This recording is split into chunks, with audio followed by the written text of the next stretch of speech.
Handicraft export, there are lot of things actually, है ना कि सेक्टर बदला तो बहुत सारी चीज़ें बदलती है, प्रोडक्ट बदला तो बहुत सारी चीज़ें बदलती है, even the market will change, yes definitely the lot of things will be change. So right now I am talking about the handicraft export. क्योंकि अगर सच में आपको हैंडीक्राफ्ट एक्सपोर्ट में आना हो तो there are multiple things actually you need to take care in the mind. जैसे अभी मेरा सेशन हुआ मेरे स्टूडेंट के साथ, जो भी मेरे प्लैटिनम मेंबरशिप के स्टूडेंट्स है, so we are like discussing lot of varieties, product, sectors and ऐसे बहुत सारी बातें. बिकॉज जैसे अभी मेरी हैंडीक्राफ्ट की सीरीज चल रही है and I am guiding to my students like marble हो, पॉटरी हो, वुडन हैंडीक्राफ्ट्स हो, या फिर क्ले का हो, ब्रांस का हो, लाइक ब्लॉक प्रिंटिंग हो. So there are lot of things like how we can enter in that market and what the things need to be take care. So I just want to share with you one case study जो recently अभी मुझे पता चली. Like बहुत सारे ना कि जैसे एक्सप्लोर हम करते हैं, बहुत सारे लोगों से मिलते हैं, तो there are lot of things actually we are learning. Indirectly हमें पता भी नहीं चलता कि हम कितनी बातें सीख रहे हैं जो शायद सच में हमें काम में आगे आ सकती है. लेकिन इसीलिए आपको डिस्कशंस पे रहना पड़ेगा, अपडेशंस पे रहना पड़ेगा एंड लाइक माइंडेड लोगों के साथ रहना पड़ेगा. So yes, just learn that case study and you will also know like to enter in the handicraft business what need to be take care क्या करने की जरूरत है. तो जैसे मैं हमेशा मेरे स्टूडेंट को बताती हूँ ना कि product, yes you need to understand the product very well, do the like ground study, deeper जाओ उसमें, मास्टरी करो, लेकिन प्रोडक्ट के बारे में इन एंड आउट आपको पता होना चाहिए. This is the one part you need to like focus in the business. जब भी आप कोई भी बिजनेस चालू करने के लिए जाओगे, वेदर इट इज ग्लोबल और लोकल, कोई भी हो, लेकिन प्रोडक्ट की मास्टरी बहुत इंपॉर्टेंट है. जो भी आपको बेचना है वो आपको पूरी तरीके से पता होना चाहिए, at least to convince to the customer, इतना तो आपको पता होना चाहिए. So this is one part. The second is about the market. So product जैसे हमें बहुत कुछ पता होना चाहिए ताकि हम कन्विंस कर सके, वैसे जिसको कन्विंस करना है वो जिस मार्केट में बैठा है आपको उस मार्केट के बारे में भी पता होना चाहिए. So this is the second part.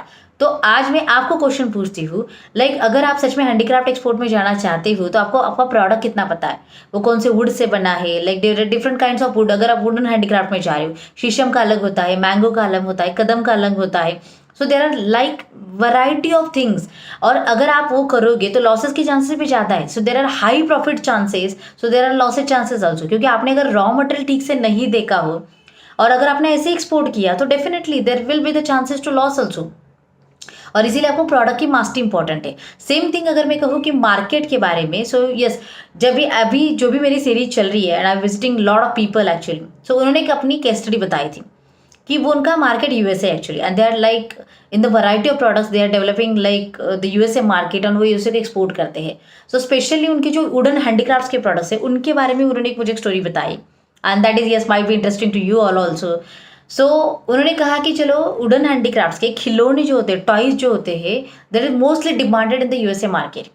And do you know why? कि हम बोलते ओके वो बड़ा मार्केट है, वो लेता है इसीलिए वहाँ पे जाता होगा, लोग पसंद करते हैं इसीलिए जाता होगा. Yes might be there are reasons also, but still there is one reason also behind that. So they told me that कि मैम आपको पता है कि वहाँ पे जब भी कोई मतलब बर्थ होता है, सो बेबी जब भी मतलब बर्थ होता है, किसी भी चाइल्ड का बर्थ होता है किसी भी घर में, तो यहाँ पे हमारे यहाँ पे भी ट्रेडिशन होती है ना कि जब भी हम देखने के लिए जाते हैं तो कोई तो खिलौना देते, टॉयज लेके जाते हैं या गिफ्ट लेके जाते हैं. So same thing in that their culture also, they are gifting to like that baby. तो जब भी मतलब वो जन्म होता है तो उसको बेबी को गिफ्ट दिया जाता है, जैसे क्रिसमस को भी गिफ्ट दिया जाता है उनके यहाँ पे. तो वो जो गिफ्टिंग जो करते हैं उनके यहाँ पे एक ट्रेडिशन है कि जो भी गिफ्ट दिया जाता है उस बेबी को, बच्चे को, तो वो मतलब लाइफ टाइम तक रहना चाहिए, उसने वो लाइफ टाइम तक याद रखना चाहिए, और वो मतलब खिलौना भी जो भी हुए वो भी लाइफ टाइम तक रहना चाहिए. सो अभी समझ के चलो, जब भी हम जैसे प्लास्टिक के खिलौने देते हैं या फिर आदत देते तो 2 दिन के बाद, 2 सालों के बाद क्या रहेंगे, कहाँ पे जाएंगे, पता भी नहीं चलता. So why they are preferring for the wooden toys only? क्योंकि वो ट्रेडिशन के हिसाब से अगर हम बच्चों को गिफ्ट भी देंगे तो वो लाइफ टाइम तक उसको प्रिजर्व मतलब जतन करके रखेगा. सो this is the gift, special gift, क्योंकि कुछ तो फीलिंग्स अटैच है उसके लिए. And this is the culture of their like country, their tradition of their country. So this is the kind of thing like why they are preferring wooden toys, because they are looking for the quality, because it's a long sustainable होना चाहिए, वो durability होनी चाहिए, अच्छा ही होना चाहिए, and yes some emotion should be there and some special भी होना चाहिए, कुछ creative भी होना चाहिए, innovative भी होना चाहिए. so they will like that. वो चाइल्ड भी है, बच्चा भी है, उसको लाइक करेगा. So colour combinations and all that things. So अभी समझा होगा कि अगर कोई कंट्री को टारगेट भी करना हो, why I am always telling to my students and all of you also, country profiling is so much mandatory thing, you need to work on that. So अगर आप सच में किसी भी मार्केट में जाने से पहले अगर आप कंट्री प्रोफाइलिंग करोगे, is definitely the culture is one of the part you need to understand and study. Definitely जैसा प्रोडक्ट है उसके हिसाब से आपको बहुत सारी चीज़ें पता चलेगी कि how we can enter in that market, how we can target that market. So I hope you understand that. So just start ready, like ready हो जाओ फिर एक्शन लेने के लिए. मार्केट का स्टडी बहुत इंपॉर्टेंट है, same like product and same like market. So yes, दोनों करने पड़ेंगे. और उसके लिए कोई भी जरूरत पड़े, कोई भी हेल्प पड़े, yes definitely you can connect to the global fortune. We are always there to help you. Comment in the comment box like how like you want to go ahead, what are the problems you are facing in the export import business, and what video you want to listen from me.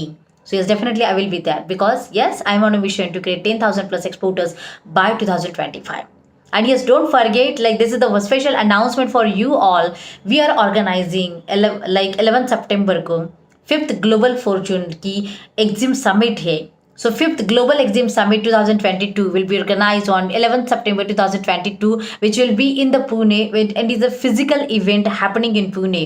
And as one platform, you will get to know a lot of opportunities to meet with the Indian network. India के सारे लोगों को आप मिल सकते हो वहाँ पे. Yes, you will meet with the food exporters, textile exporters, handicraft exporter, engineering exporters. You will like listen the experiences, like उनके जो भी कुछ चैलेंजेस आए थे, उनकी जर्नी कैसी हुई. You will get to know lot of things there. And yes, we are inviting speakers from Indonesia, Africa and Iran also. So at one platform, you will get to know a lot of things, and yes, definitely you can start the international journey also.